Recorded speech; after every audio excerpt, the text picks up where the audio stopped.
Bismillahirrahmanirrahim.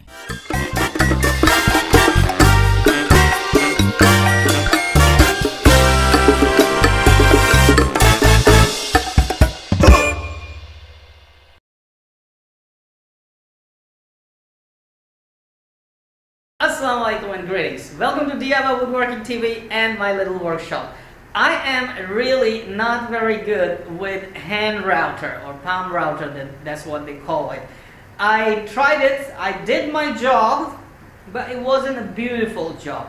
So I thought, you know, for my upcoming projects, I wanted to use scrap wood and cut route long lines into it so I can put resin art in that and make it look beautiful. That project is coming your way very soon, obviously, inshallah. I thought I would simply ruin those straight lines running the router by hand. So I went ahead and made this sweet jig for my router. Check this out. There it is. And I had to do a jig for a jig as well. Now my router moves really fluid, and I can cut straight lines as long as 1 meter right here. And yes, I tested it. It cuts straight lines, really straight lines. Very tiny difference if you talk to me. I would say I'm really happy with its performance. Now, to make this router jig, I did not want to use new wood, so I just went ahead and took my circular saw crosscut jig that I made previously and used that as a base.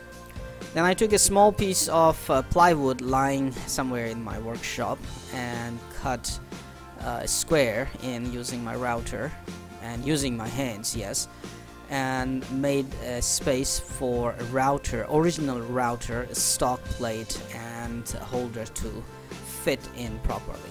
It took me a couple of tries to basically make the square right for the plate to fit in. And then I took 2 of those circular bearings, I hope I'm calling it right, those circular bearings that I purchased along with those steel rods. So I added those circular bearings pieces, 1 at both sides. It was easy, I just had to drill 4 holes for each.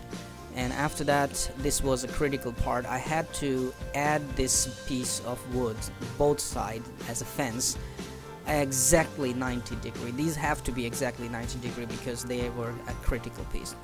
After that, before I finalized the fitting of the steel rods, I had to make sure that the router actually moves from left to right exactly in straight lines, and I took my time. I took about 15 minutes on this step, drawing different lines using my pencil on the router jig and making sure that it's actually making lines at the same dimensions or same measurements, and it's not running diagonally even slightly. This was very critical for this router jig.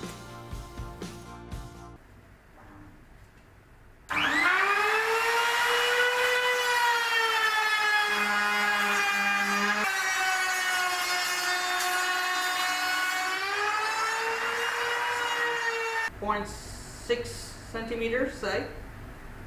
This is 5, 6, 7.7 here, and at this place it's 0.6, and obviously here it is 0.6 right here.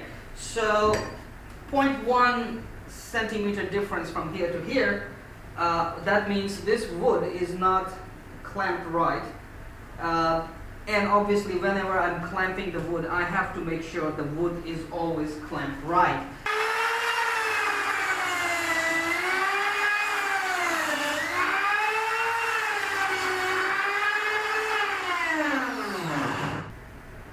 So if I see the measurements here now, from this corner, this is, just give me a moment, let me remove the glasses so I can see clearly.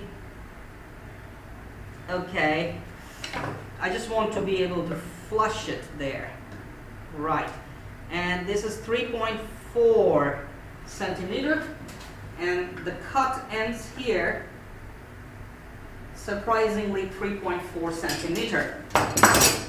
surprisingly, I wasn't expecting that because you know, I did not measure these when I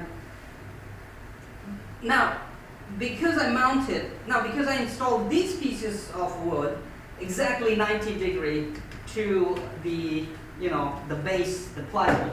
Now that the router jig was done, I realized I had a problem if I wanted to cut across the wood, and I was having problems clamping it. If I clamped it, the router plate will touch it and I won't be able to actually mill or, you know, route in the wood. So I went ahead and made a jig for a jig, and using this little square I can easily clamp the wood on it. Basically the problem was cross cutting, and that's where I wasn't able to clamp the wood. But with this jig for a jig, I was able to clamp the wood properly. Okay, so check this out. I created a jig for a jig. Well, this is a clamping jig, okay? And if I want to, you know, this is still, you know, I have to do the wood nicely. So the thing is, if I want to clamp the wood, router is here. Let's put the router in so we know the things in perspective. The original purpose to make this jig was to, you know, route long lines in the middle. Okay? And for that, I have tested. If I put this wood against this one, exactly 90 degree, I don't even have to clamp it. I just hold it and run the router all the way, as long as it goes, and if there's a small place left, I can make do of it. But to say, if I want to route something in the middle, from here to here, I will be able to do that by putting the router here, pushing it down while it's on, run it all the way here, and make my cut. If I wanted to cut dados or across, I wanted to route things across, and that's where I couldn't clamp the wood. So I created the clamping jig. If you look at it, jig for a jig. Now I can clamp the wood properly here, and I can run my router along to cut dados.